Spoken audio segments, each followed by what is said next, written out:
Okay, so this is just a wee video about the importance of quads, four-sided polygons, and loops.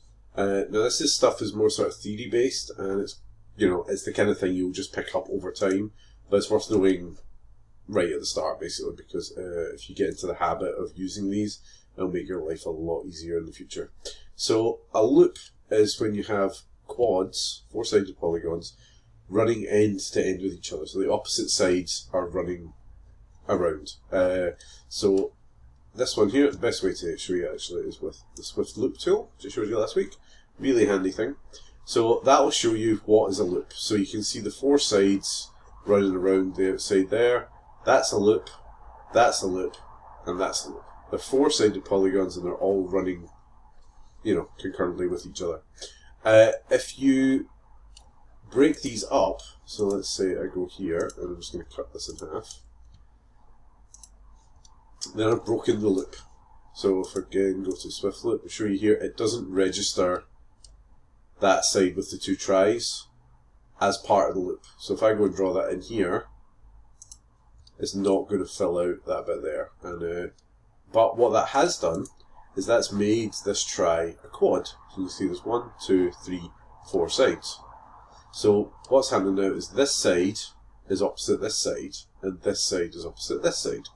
So it's now a loop going from here, up, over, down, down, and then over to here, and then up to here, and then so on and so forth.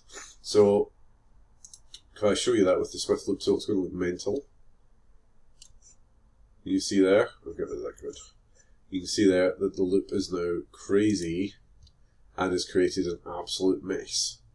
So although you can have loops that are curved, everything doesn't have to be a perfect square or a rectangle, you have to be careful about where you're putting things, because if you try and use Swift Loop and this happens, this is just going to create an absolute mess for you. Now, why are loops important? They are important for a number of reasons. One, they help with your modelling. Especially when you're doing organic things. I'll show you an organic head in a minute and show you the loops on that.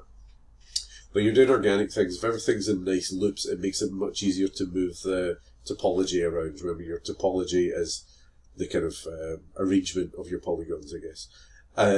It's also really good when you start to do texturing and unwrapping, because it makes your life a lot easier. It's easier to unwrap, it's easier to plan where things are going to be. And the other thing is it helps with smoothing. So, for example, I've got this guy over here, which whoa, why would you select? All right. Oops. There you go. So, that side is a total mess. I mean, you look at it there, it's a cube. Like, every side looks like part of a cube. But the topology here is an absolute riot, and the topology here is looped. So you've got, I'll just get my Swift Loop here. Okay. Swift Loop here, so I can, they're all nicely, neatly arranged with each other, as are they, whereas around the other side, there's no loops at all, because it's just a bunch of tries, it's just a total mess. So the loop will stop and start there, so start here, go along the nice neat path and go round, and it basically does not recognise this. Now what happens when I try and smooth that, just whap a turbo smooth on here, is you'll see that this side more or less really remains nice and neat. I'll put the iterations up to make it more obvious. So that's nice and neat, everything's nice and organised, nice loops, whereas around this side everything has kind of collapsed in on itself and made even more of a mess. So, having the right topology, nice and neat loops, you don't need, not everything needs to be a loop, but the important parts are, like, for example, around the edge there, I would want that to be a loop. If I go to Swift Loop here and at the edge, remember we did support edges last week, I think, when we talked about smoothing. That's nice and neat. This one's in farce. If I go in and Swift Loop around there, it'll do a better job because that's holding it in place. But this bit here still becomes a total mess. And if I try and do anything with that in terms of unwrapping it or taking it into Mudbox or something like that, Mudbox is just going to say no. You would not be able to sculpt into this.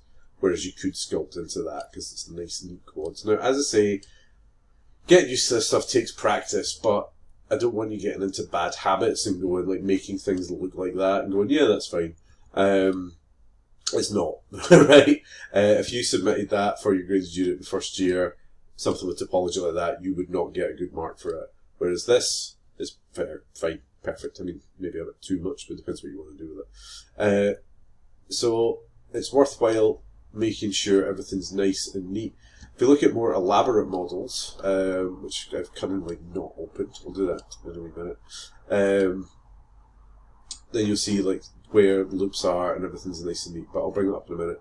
What I'm going to show you just now though is, since I've got, oh, she's upside down. Oh, it's good to see her upside down. So, on an organic model, like this, right, everything more or less is part of a loop. So if I get my Swift Loop tool, oh wait, I need to convert to an input poly.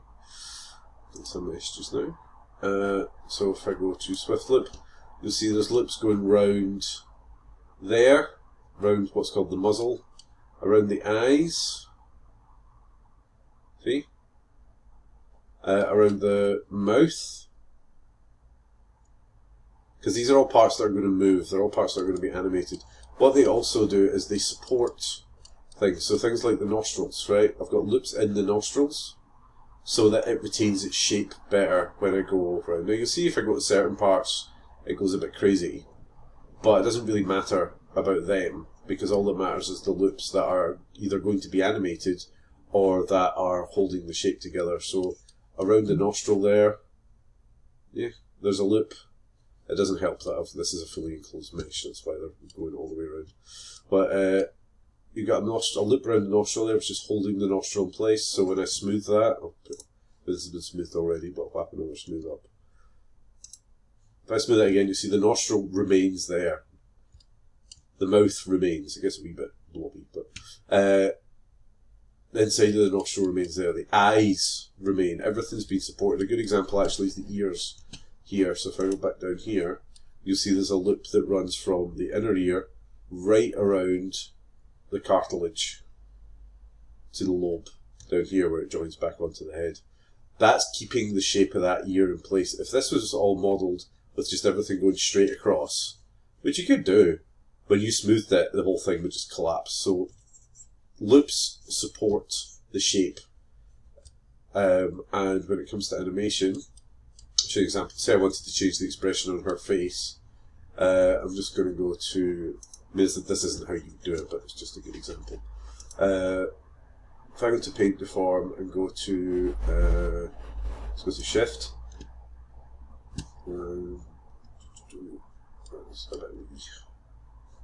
Where's the controller? No, there should be a thing here showing the size of it. What is it? B? Nope. That's why I don't use shortcuts. So, go to Freeform, Paint Deform, let's go to Shift. Oh wait, it's over here off screen for some reason. It's going to make that much bigger. So when I move this face, it still retains the shape. It still retains the shape of the nostril. It still retains the shape of the ear. Even if you like go and grab it and drag it all the way out,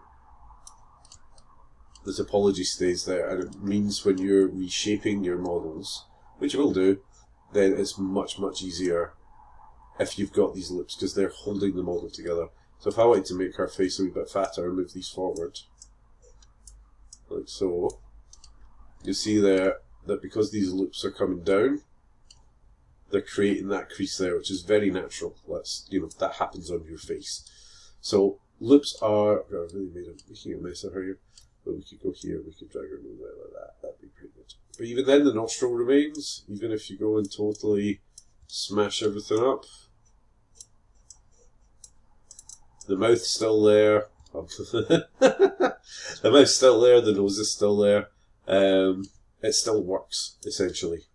You know, I mean, that wouldn't be great. What would that look like?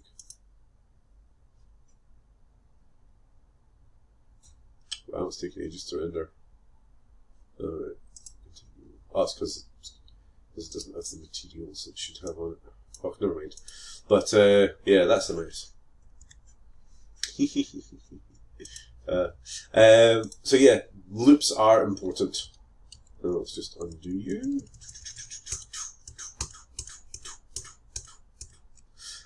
Loops are important. Get used to using them when you do character modelling in first year next year, assuming you're coming on to next year. You will go over more of this topology, but it is really important to get in your head just now and get into good habits. So, not really showing you anything new in this, but it's worth going over just so you know. Alright, goodbye.